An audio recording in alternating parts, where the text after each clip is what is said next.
Assalamualaikum, iblis, setan, dan jin kafir. Ketiganya memiliki peran dominan dalam proses kehancuran bumi, kerusakan manusia, dan juga kebinasaan lingkungan dan alam semesta pada saat ini. Iblis memiliki bala tentara yang terorganisir dengan sangat baik. Manajemen mereka sangat bagus, pembagian tugas mereka sangat paripurna dan sempurna.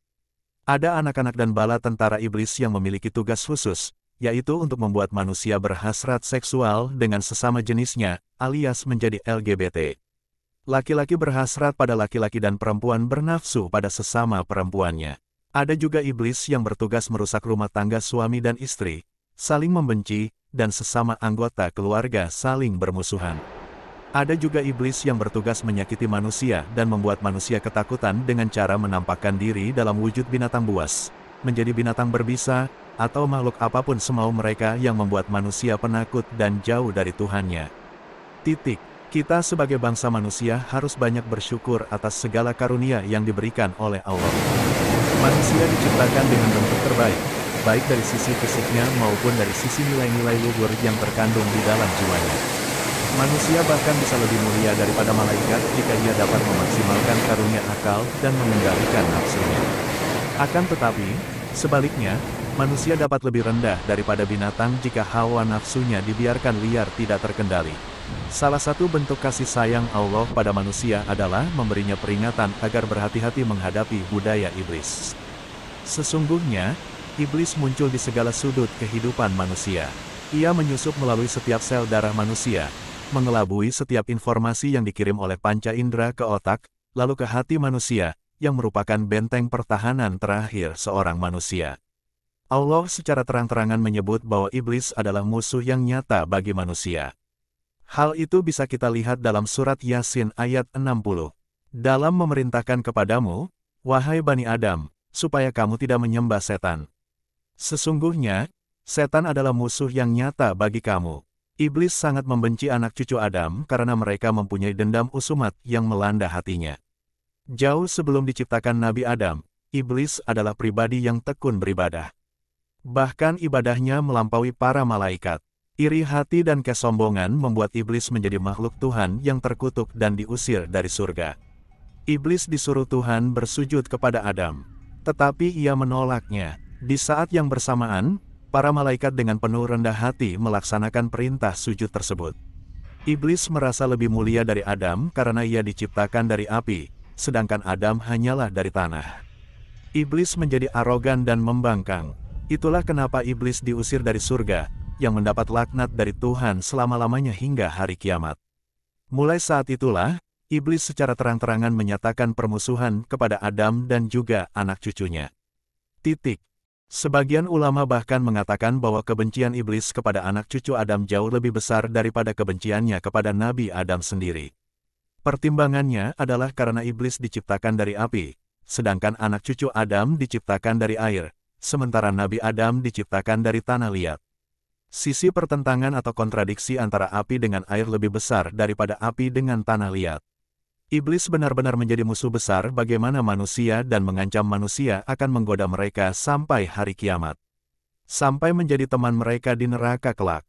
Hal itu sudah disampaikan di dalam Quran, surat Al-A'raf ayat 16 dan 17. Iblis menjawab, karena engkau telah menghukum saya tersesat, saya benar-benar akan menghalang-halangi mereka dari jalan engkau yang lurus. Kemudian saya akan mendatangi mereka dari muka dan dari belakang mereka, dari kanan dan dari kiri mereka, dan engkau tidak akan mendapati kebanyakan mereka bersyukur atau taat. Lalu siapakah keturunan dan prajurit iblis beserta apa tugas-tugas mereka? Seorang pakar tafsir terkemuka menyebutkan bahwa iblis memiliki keturunan dan prajurit yang terstruktur dengan sangat rapi. Mereka bekerja sesuai dengan bidangnya masing-masing, sesuai dengan profesi mereka masing-masing. Berikut ini adalah nama dari anak keturunan iblis beserta tentara-tentara iblis dan juga tugas-tugas mereka. Lagis adalah putri iblis. Ia mengajari wanita-wanita kaum Nabi Lut bagaimana menjadi seorang lesbianisme. Mereka menjadi lesbian setelah para pria disibukkan dengan pria di antara mereka. Atau dalam artian pria menyukai pria. Tugasnya adalah menyesatkan manusia dan membentuk mereka menjadi seorang LGBT, menjadi seorang lesbian, dan juga homoseksual. Amri tugasnya adalah menggoda manusia supaya lalai dari waktu untuk melakukan kewajibannya. Manusia dikuat lalai dari kewajiban-kewajiban ibadahnya, lalai untuk mengerjakan salat, lalai untuk berpuasa wajib, lalai untuk mengingat Allah, lalai dari mengerjakan kewajiban mereka di tempat kerja. Mereka disibukkan dengan aktivitas yang melelehkan mereka sehingga lupa dengan kewajiban dan prioritas mereka yang utama. Zebro, tugasnya adalah menyakiti manusia dan menakut-nakuti mereka dengan cara menjelma menjadi binatang. Biasanya menjelma menjadi ular, menjadi binatang buas, atau binatang berbisa dan berbahaya lainnya. Ia juga bisa menjelma menjadi apapun yang mereka inginkan sehingga manusia menjadi ketakutan, menjadi penakut, membuat manusia menjadi lupa bahwa Allah adalah Tuhan yang Maha melindungi manusia dari apapun yang membuat mereka takut, khawatir, ketakutan, dan lain sebagainya. Iblis satu ini selalu berurusan dengan segala bentuk cobaan yang menimpa manusia. Setiap kali manusia mendapatkan cobaan, akan dibuatnya galau, tidak sabar, menerima sedih secara berlebihan sehingga melakukan berbagai macam hal yang di luar nalar manusia.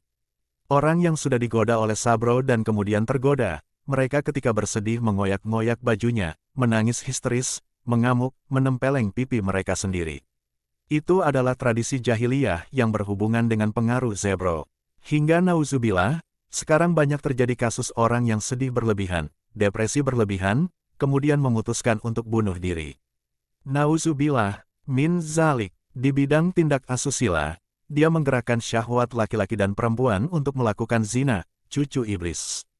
Inilah yang mengajak manusia untuk melakukan hubungan seks bebas dengan lawan jenisnya, mampu memberikan tegangan tinggi di bagian kemaluan pria dan wanita untuk menambah gairah mereka dalam melakukan hubungan haram, yaitu hubungan zina.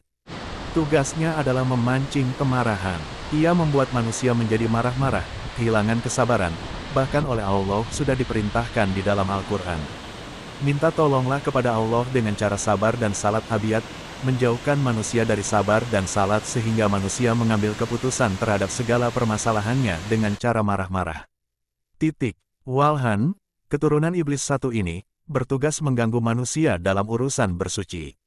Setiap manusia dibuatnya selalu meragu dan merasa was-was saat bersuci, baik itu berwudu, mandi wajib, mandi cinabat, atau aktivitas taharah yang lainnya. Walhan mempengaruhi manusia untuk menggunakan air secara berlebihan setiap kali selesai melakukan kegiatan bersuci. Manusia dibuatnya ragu-ragu apakah urutan bersucinya sudah pas ataukah belum. Apakah dia tadi sudah sempurna atau belum, sehingga manusia mengulang-ulang dan menghabiskan air secara berlebihan. Ia berperan menghancurkan keharmonisan rumah tangga. Ia bertugas untuk memisahkan pasangan suami istri. Pengaruhnya akan semakin cepat menjalar ketika pasangan rumah tangga memasuki rumah tanpa mengucapkan salam, tanpa mengucapkan bismillah, tanpa mengucapkan auzubillahiminasyaitonirrojim, atau ia memasuki rumah dalam kondisi tidak berzikir. Maka, ada sim akan bergerak di situ. Mereka membuat manusia yang berumah tangga menjadi saling bermusuhan, saling berpikir untuk bagaimana caranya berpisah atau bercerai. Ia adalah salah satu iblis yang bertugas di pasar. Cucu iblis satu ini yang membuat para pebisnis dan pedagang di pasar rentan untuk melakukan tindak penipuan, berbuat curang dalam bertransaksi, mengucapkan janji-janji palsu antara pedagang dengan konsumennya, melakukan tipu daya. Dia dipercayakan dengan orang-orang di pasar untuk membumbui omong kosong, membuat kebohongan, membuat sumpah palsu, dan memuji barang yang dijual yang mengatakan setiap barang yang dijual adalah barang yang bagus. Padahal maksudnya untuk menipu konsumen yang akan membelinya.